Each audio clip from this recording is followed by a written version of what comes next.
हम शुरुआत में एक थकी हुई महिला रोमाना को देखते हैं जो अपने पति डेविड का पुराना वीडियो देख रही होती है। डेविड उस वीडियो में यह बता रहा होता है कि उसने एक सपना देखा जिसमें उनका घर पूरी तरह तैयार था और हर जरूरत की चीज मौजूद थी। बच्चे भी बहुत खुश होकर खेल रहे थे। दुखी रोमाना यह वीडियो कई बार देखती है क्योंकि वह कुछ हफ्तों पहले एक कार एक्सीडेंट में अपने पति को खो चुकी है और अब विधवा हो चुकी है। इसके बाद उसका बेटा टेलर और बताता है कि घर की बिजली चली गई है और वह माँ से बिजली विभाग को कॉल करने के लिए कहता है ताकि समस्या हल हो सके। अब जब उसकी माँ शारीरिक और मानसिक रूप से कमजोर हो गई है तो लगभग सभी जिम्मेदारियां टेलर पर ही आ गई है। रोमाना थोड़ी सी प्रार्थना करती है और ताकत मांगती है ताकि वह आगे बढ़ सके। फिर वह दर्द में उठती है क्योंकि उसके पैर में चोट है और वह ठीक से चल नहीं सकती। वह अपनी बेटी एनी के कमरे में जाती है जो घर घर खेलने में व्यस्त होती है। दूसरी ओर टेलर कुत्ते के साथ खेलने और खलियान में जानवरों को खाना खिलाने बाहर जाता है। वह डाक लाता है और जब वापस आता है तो सबके लिए खाना बनाने लगता है, लेकिन चीजें मुश्किल होती जा रही है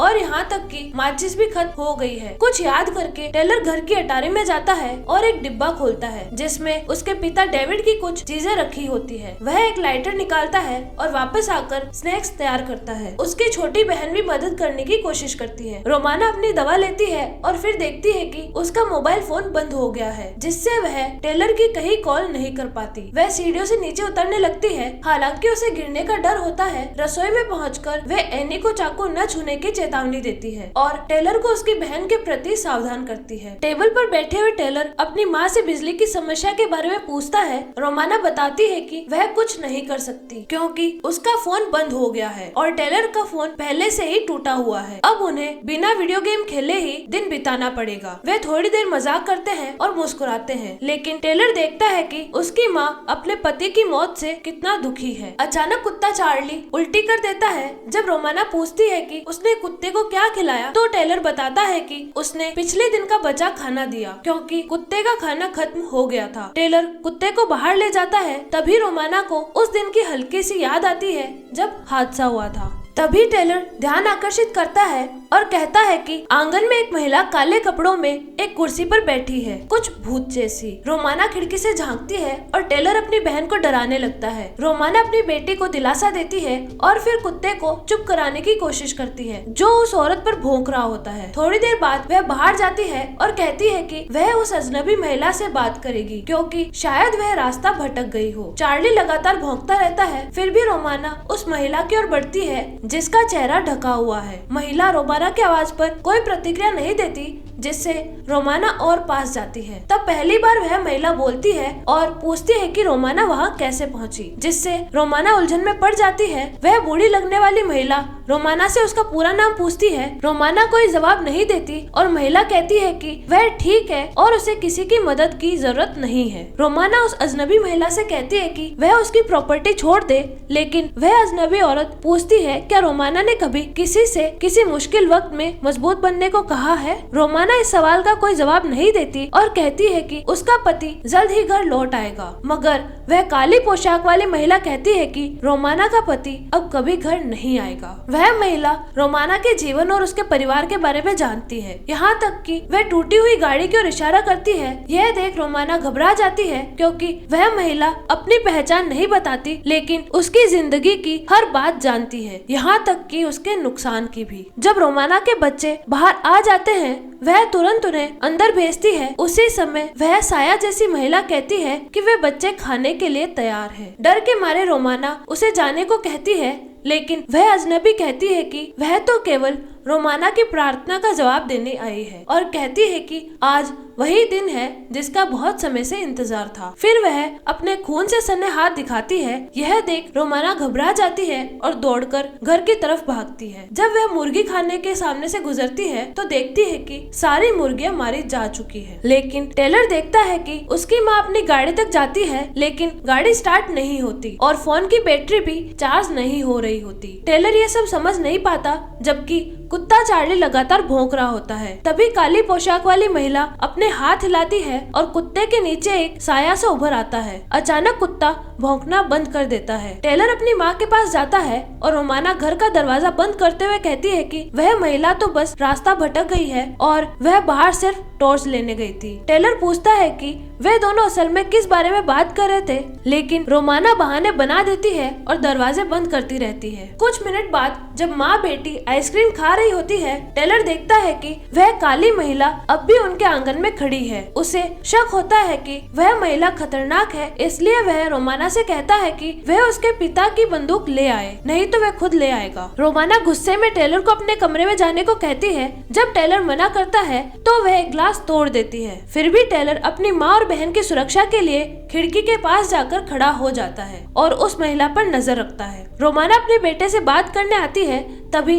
एनी आकर बताती है कि वह महिला अब और पास आ गई है। जब वे बाहर देखते हैं तो इसकी पुष्टि हो जाती है। बाद में वे देखते हैं कि उस महिला की परछाई जैसे जिंदा हो और खुद ब खुद चलकर टूटी गाड़ी पर चढ़ जाती है। गाड़ी नीचे धंस जाती है जैसे उस पर कोई बहुत भारी चीज चढ़ गई हो। रोमाना अपने जख्म को देखती है जबकि टेलर कुर्सी पर सो गया होता है और एनी अपना होमवर्क कर रही होती है। सब कुछ शांत लगने पर रोमाना उस महिला को देखने के लिए बाहर जाती है। कुत्ते की आवाज नहीं सुनाई देती, इसलिए वह उसे पुकारती है। जब वह कुत्ते के घर के पास जाती है तो देखती है कि जंजीर जमीन पर खींची हुई है जैसे वह टूट गई हो। जब वह जंजीर उठाती है तो पाती है कि वह जमीन में गड़ी हुई है। वह जंजीर को खींचती है और जब पूरी बाहर निकलती है तो उसे पता चलता है कि कुत्ता अब वहाँ बंधा हुआ नहीं है। कुछ मिनट बाद टेलर जागता है और अब रोमाना थकी हुई दिखाई देती है, लेकिन इस बार उसके हाथ में एक चाकू है। टेलर कहता है कि वह पड़ोसी के घर जा सकते हैं जो कुछ ही मिनट दूर है और वहाँ से पुलिस को कॉल कर सकते हैं, लेकिन रोमाना कहती है कि वह अपनी टांग की हालत में गाड़ी नहीं चला सकती। टेलर कहता है कि उसके पिता ने उसे थोड़ा बहुत ड्राइव करना सिखाया था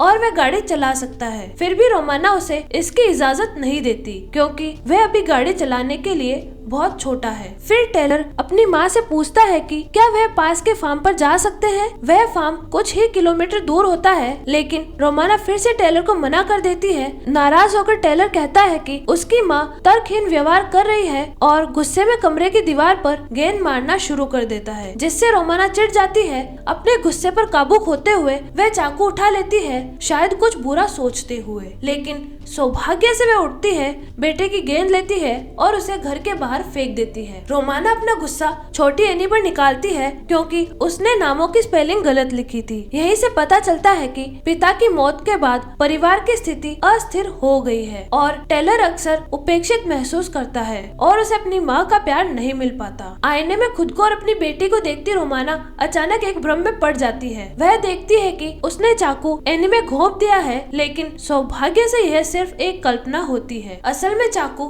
तकिए में लगा होता है। तभी रसोई में एनी की चीख सुनाई देती है। सौभाग्य से वह सिर्फ किसी चीज पर पैर रखने से जरा चोटिल हो जाती है। रोमाना उसे भीतर ले जाकर उसका जख्म साफ करती है। टेलर अब भी बाहर उस काली पोशाक वाली महिला पर नजर रखता है जो अब तक एक ही जगह पर बैठी है। इंतजार करते करते थककर टेलर कुछ करने का फैसला करता है और एक लोहे की छड़ लेकर बाहर निकलता है। वह अपनी माँ की पेंटिंग रूम से होकर जाता है और जैसे ही वह निकलता है हम दरवाजे पर एक चित्र देखते हैं, एक काली पोशाक वाली महिला का जिसका चेहरा ढका हुआ है, ठीक वैसे ही जैसे आंगन में बैठी महिला है। टेलर अपने कुत्ते को ढूंढता है और अंततः देखता है कि अस्तबल में खून के धब्बे हैं। डर के बावजूद वह उस जगह की ओर दौड़ता है जहां गाड़ी रखी होती है, पर उसकी नजर हर समय उस महिला पर टिकी रहती है। वह गाड़ी में बैठता है और उसे स्टार्ट करने की कोशिश करता है। जब वह महिला की ओर देखता है तो चौंकता है, वह अब कुर्सी पर नहीं बैठी होती। दूसरी ओर हम देखते हैं कि वह गैराज के चारों ओर घूम रही होती है। कुछ आवाज सुनकर टेलर बाहर देखता है और देखता है कि एक बड़ी परछाई टूटी गाड़ी पर मंडरा रही है। हवा की वजह से गाड़ी पर पड़ा कपड़ा उड़ जाता है, जिससे दुर्घटना की भयावहता दिखाई देती है। टेलर एक हल्की सी आवाज से चौंकता है और गाड़ी के शीशे में उस महिला की परछाई देखता है जो तुरंत गायब हो जाती है। उसे एहसास होता है कि कोई बाहर है और वह परछाई को नजदीक आते देखता है। अचानक वह हमला करता है, लेकिन यह उसकी माँ पर होता है। रोमाना गुस्से में उसे डांटती है और कहती है कि वह तुरंत घर के अंदर जाए। वहीं हम देखते हैं कि वह डरावनी महिला फिर से कुर्सी पर बैठी हुई है। घर के अंदर टेलर अपनी माँ से उनके हालातों को लेकर सवाल करता है, जैसे गाड़ी का ना चलना और यह कि वह पहले से जानती थी। वह फिर पूछता है कि आखिर वह महिला कौन है जो उनके आंगन में है। टेलर अपनी माँ का सामना करता है और कहता है कि वह कुछ छुपा रही है। वह बताता है कि उसने जानवरों की हालत देखी है और उसे यकीन है कि उसकी माँ जानती है कि वह महिला कौन है। रोमाना कहती है कि वह बच्चों की सुरक्षा के लिए ऐसा कर रही है, लेकिन टेलर इसे इनकार करता है और एनी से कहता है कि माँ की बातों पर भरोसा न करे क्योंकि वह दवाइयाँ लेकर पागल हो रही है। गुस्से में रोमाना उस पर एक डिब्बा फेंकती है। माँ के गलत फैसलों से थककर टेलर अपने पिता के कमरे में जाता है और अंदर से दरवाजा बंद कर लेता है। वहाँ उसे अपने पिता की बंदूक रखने वाला सेल्फ मिलता है। रोमाना उसे बाहर बुलाने की कोशिश करती है। वहीं एनी खिड़की से उस महिला को देख रही होती है। रोमाना दूसरे दरवाजे से जाने के लिए अपने कमरे में जाती है, लेकिन वहाँ गिर जाती है। एनी उसकी गिरने की आवाज सुनती है, लेकिन यह नहीं देख पाती कि महिला अब घर के और करीब आ चुकी है। टेलर सेफ खोलने में कामयाब हो जाता है और उसे सिर्फ एक गोली वाली बंदूक मिलती है। वह अपनी माँ को कमरे में बंद कर देता है और एनी से कहता है कि दरवाजा बिल्कुल न खोलना। फिर वह बाहर जाता है और उस अजनबी महिला को चेतावनी देता है कि वह 10 सेकंड के भीतर उनकी प्रॉपर्टी से चली जाए, नहीं तो वह उसे कानूनी रूप से गोली मार सकता है। जैसे ही वह काउंटडाउन खत्म करने वाला होता है, वह साया खड़ी हो जाती है और बिना किसी झिझक के उसकी ओर बढ़ती है। वह अपना घूंघट उठाकर चेहरा दिखाती है। हम देखते हैं कि वह कोई बहुत बूढ़ी महिला नहीं है। इसी दौरान रोमाना अपनी बेटी को दरवाजा खोलने के लिए बुला रही होती है। साया लड़के को और भी डरा देती है अपनी जिंदा छाया से और पास आकर कहती है कि उसकी माँ ने उससे सब झूठ बोला है और उस रात के हादसे की सच्चाई नहीं बताई। कुछ ही मिनट बाद एनी दरवाजा खोलती है ताकि उसकी माँ बाहर आ सके, लेकिन तब तक टेलर पहले ही उनके पास आ चुका होता है और वह अपनी बहन से कहता है कि रोमाना से दूर हट जाए। टेलर अपनी माँ का सामना करता है और उस हादसे के बारे में सवाल करता है जिसमें उसके पिता की मौत हुई थी। रोमाना कहती है कि सड़क गीली थी और डेविड ने वाहन पर नियंत्रण खो दिया था, लेकिन टेलर जानता है कि यह सच नहीं है। फिर रोमाना उस रात की असली बात बताने लगती है। उस रात वह और डेविड एक रोमांटिक डेट पर गए थे, लेकिन बात घर के नए स्थान पर आ गई। डेविड कहता है कि सभी लोग उस नए घर में खुश हैं, लेकिन रोमाना मानती है कि वह अकेली है जो वहाँ खुश नहीं है। वह अपनी निराशा जताती है कि वह सबके लिए कुछ कर रही है, लेकिन खुद को अच्छा महसूस नहीं कर पा रही। वह कहती है कि अब और बर्दाश्त नहीं कर सकती और ये जिंदगी छोड़ना चाहती है। डेविड शांति पूर्वक कहता है कि वे इस रिश्ते को मिलकर ठीक कर सकते हैं, लेकिन रोमाना कहती है कि शायद अब ये रिश्ता नहीं बच सकता। नाराज होकर वह गाड़ी की चाबी लेती है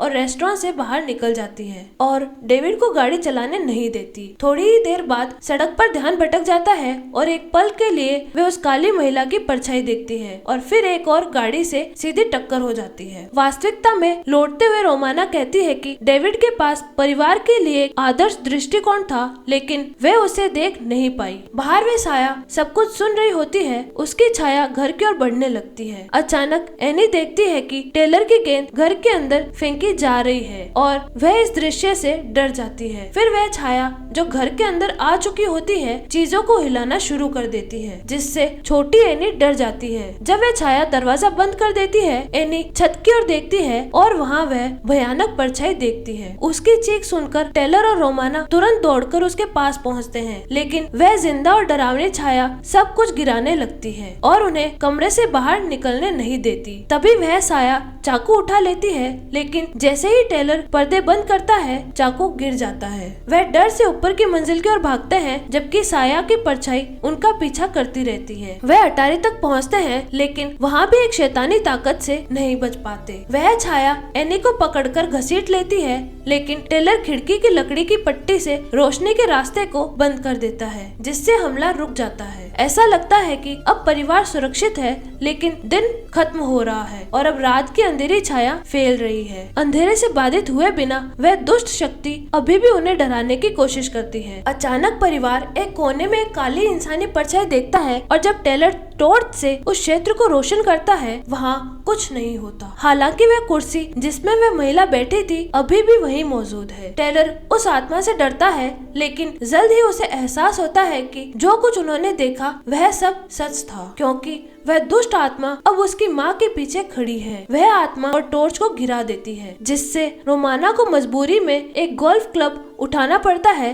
ताकि वह उस पर वार कर सके। रोमाना गिर जाती है और टेलर उसे उठाने की कोशिश करता है। एनी किसी तरह टॉर्च उठाकर कमरे को रोशन करती है, लेकिन उसे वहाँ एक अजीब महिला का घायल चेहरा दिखाई देता है, जो अब शारीरिक रूप में दिखाई दे रही है। लेकिन अजीब बात यह होती है कि जो माँ उसे नजर आ रही होती है वह अब दीवार पर एक परछाई बन चुकी होती है। वह छाया एनी के पास आती है और कहती है कि वह उसकी प्यारी माँ है और उसे चोट नहीं पहुँचाएगी। टेलर बस यह सब देखता है लेकिन कुछ नहीं करता। अचानक वह काली परछाई एनी को गले लगाकर अंधेरे में गायब हो जाती है और एनी कमरे में अकेली रह जाती है। टेलर देखता है कि उसकी माँ वापस आ चुकी है। वह देखते हैं कि नीचे फर्श पर टॉर्च की रोशनी टिमटिमा रही है। रोमाना अपनी बेटी को वापस पाना चाहती है, इसलिए वह और उसका बेटा नीचे जाने का फैसला करते हैं। जब वे देखते हैं कि रोशनी आगे बढ़ गई है, रोमाना कहती है कि वह अकेली जाएगी और टेलर उसे डेविड का लाइटर दे देता है। रोमाना एक संकीर्ण दरवाजे तक पहुंचती है जो एक अजीब जगह में जाता है। जब वह अपनी बेटी की आवाज सुनती है तो वह उस अंधेरे रास्ते में प्रवेश करती है। उसे एक कमरे के अंत में अपने पति डेविड को लेटा हुआ दिखाई देता है। वह उसके पास लेट जाती है और फिर उसे महसूस करने का सुख पाती है, लेकिन जब वह उसकी बाह पर बना टैटू उल्टा देखती है तो उसे एहसास होता है कि सब कुछ उल्टा है। अचानक डेविड उसके चेहरे को कंबल से ढक देता है और उसे घुटन से मारने की कोशिश करता है। जब रोमाना होश में आती है तो वह खुद को अपने घर के बैकयार्ड में आत्मा की जगह पर पाती है। वह खुद को आत्मा से बात करते हुए देखती है और वही सवाल पूछती है जो शुरुआत में सुना था, तुम यहाँ कैसे आई? वह घूंघट हटाने की कोशिश करती है और जैसे ही वह सफल होती है खुद को अटारी की उस कुर्सी पर बैठा हुआ पाती है। इस बार वह उसी रहस्यमय महिला की तरह दिखती है जो एनी को बुला रही थी। जब वह अपनी बेटी को पकड़ती है दृश्य बदलता है। वह कमरे में एनी को अपनी बाह में पकड़े हुए है और उसे जगाती है। टेलर कमरे में आता है और जब रोमाना कुछ देखती है तो वह अपने बेटे से कहती है कि वह अपनी बहन को वहाँ से ले जाए। फिर वह बंदूक उठाती है और अंधे कोने की ओर निशाना साधती है। वहाँ वह काली आत्मा बाहर आती है और दोनों आमने सामने खड़े होते हैं। काली पोशाक में महिला कहती है कि वह रोमाना की मदद करने आई है, ठीक वैसे ही जैसे रोमाना ने प्रार्थना की थी। जब सच्चाई का सामना होता है तो हमें पता चलता है कि रोमाना ने सभी गोलियों को फेंक दिया था, बस एक को छोड़कर, ताकि वह अपनी पीड़ा का अंत कर सके। रोमाना कहती है कि वह कभी ऐसा नहीं सोच सकती क्योंकि उसके बच्चे हैं, लेकिन वह आत्मा कहती है कि हफ्तों तक रोमाना ने प्रार्थना की थी कि वह आए और अब उसकी मानसिक इच्छाओं का परिणाम है ये सब। रोमाना बंदूक नीचे कर देती है और आत्मा की बातों पर सोचती है और पूछती है कि क्या उसके बच्चे ठीक रहेंगे। वह आत्मा उसे उनके भविष्य की एक झलक दिखाती है। अगर वह उन्हें आजाद कर दे, दुर्भाग्यवश उदास रामोना उस शारीरिक रूप में आई आत्मा का मार्गदर्शन मान लेती है, लेकिन कहती है कि वह पहले अपने बच्चों से मिलना चाहती है। वह नीचे उतरती है और